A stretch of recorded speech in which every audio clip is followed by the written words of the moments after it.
After a day in which European leaders gave urgently needed solidarity and support on the world stage to President Volodymyr Zelensky after his extraordinary meeting in the Oval Office on Friday, he gave a wide-ranging press conference. His first public remarks really addressing what happened in the White House on Friday when he met President Trump and Vice President Vance.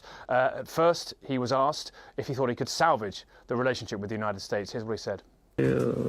As regards salvaging the relationship that you asked about, I think that our relationship will continue because this is more than relationships in one moment. We need to be open. Ukraine is not the largest country in the world. However, everyone can see how Ukraine is fighting for its independence and freedom. And we are grateful to the people of the United States.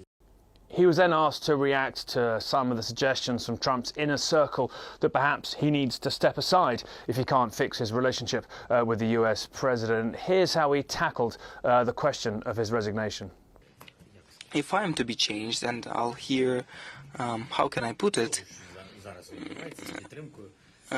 with what's happening with the support to change me, it will not be easy, because it is not enough to simply hold elections.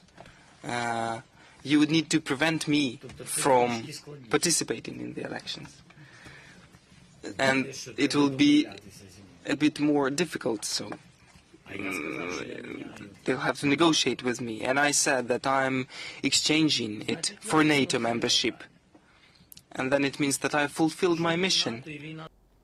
He also said he was willing to sign the rare earth minerals deal, even though we've heard from US Treasury Secretary Scott Bessent that it is at present not on the table. And also, too, he struck a tone which was frankly conciliatory for most of it. Asked, though, directly by a reporter if he would apologise to President Trump, he didn't take that opportunity and instead gave an answer about Ukraine's dead and its suffering and how, in response to suggestions he doesn't want peace, he said he would love the war to stop, not just today, but have never have started in the first place. CNN's Claire Sebastian is following developments. She joins us now live from London. Good morning to you, Claire. So what more can you tell us about or what came out of this summit, and where do things go from here?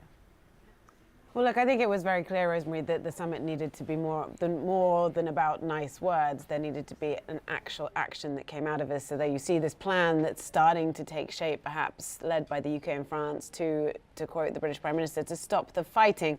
We need to see a little bit more meat on the bones of that yet. What we know so far is only what's been reported in Le Figaro, which is that it could include this month-long truce, which would involve, as an initial phase, merely sort of the war in the air, at sea, and then to stop attacks on critical energy infrastructure, moving later to the issue of troops on the ground and on the front line. So that's what we know so far. I think there were two key audiences that Europe was trying to balance here. Number one, of course, Ukraine, to try to strengthen their hand, make sure that they were firmly at the center of this process, to try to build them back up so that they could build back ties with the US after that catastrophic meeting in the Oval Office on Friday. I think to an extent that succeeded. Certainly was helpful that President Zelensky met with the King as well on Sunday, perhaps easing some of the political pressure that the UK Prime Minister Keir Starmer has felt after offering President Trump that second state visit with the King. I think the second audience clearly is the US. It is very clear, listening to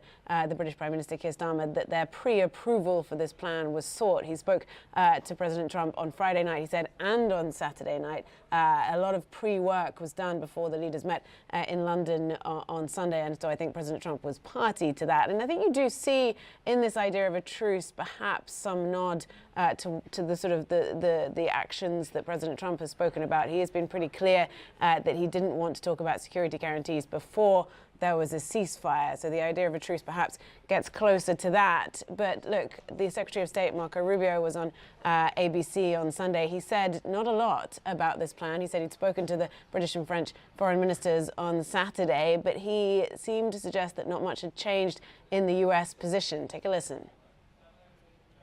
Everyone knows the history here, the back and forth. We understand that. We all understand that. But the question now is, can we get them to a table to negotiate? That's our goal. Don't do anything to disrupt that. And that's what Zelensky did, unfortunately, is he found every opportunity to try to Ukraine-splain on every issue. Then he confronts the vice president. When the vice president says, the goal here is diplomacy, he immediately jumps in and challenges the vice president. Well, what kind of diplomacy? So we all understand, okay, that Putin is not going to be an easy negotiator.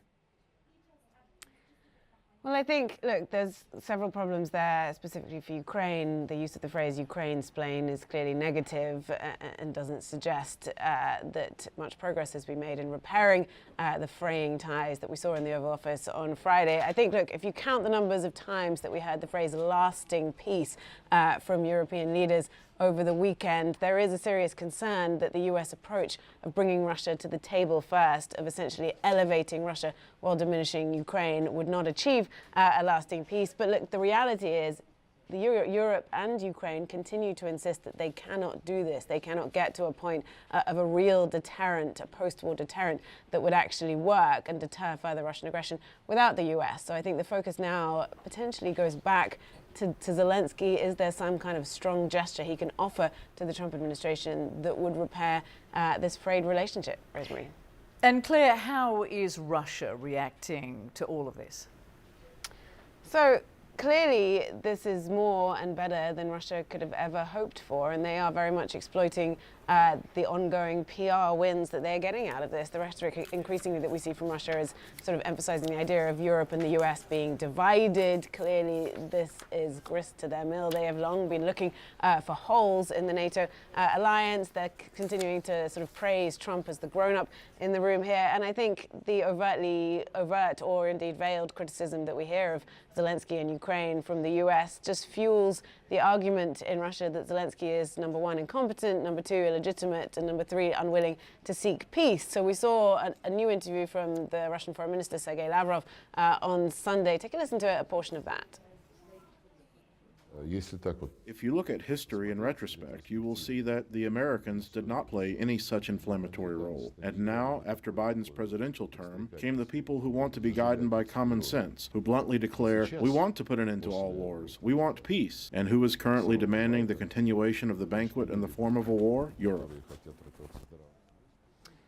So, I mean, look, you have to point out that Russia has spent much of the past 3 years, and even more than that, blaming the US for fomenting a lot of global conflicts. So clearly this is a reversal. This is an attempt to exploit the moment here. In terms of what this actually does practically, I don't think this makes any concessions from Russia any more likely. They haven't made any so far. They haven't suggested that they will. Sergei Lavrov last week in a separate press conference said that, look, Russia still wants to conquer all of the 4 territories that it's illegally annexed. It still hasn't done that, and that they may have ambitions even beyond that. So I think those maximalist goals of Russia and Ukraine haven't changed. And meanwhile, look, they have said, of course, Putin has suggested that he would be willing to come to the negotiating table with the US, but they are clearly going to come to that table if indeed we get to that point, very much emboldened. Rosemary? Thanks to Claire Sebastian bringing us that live report from London.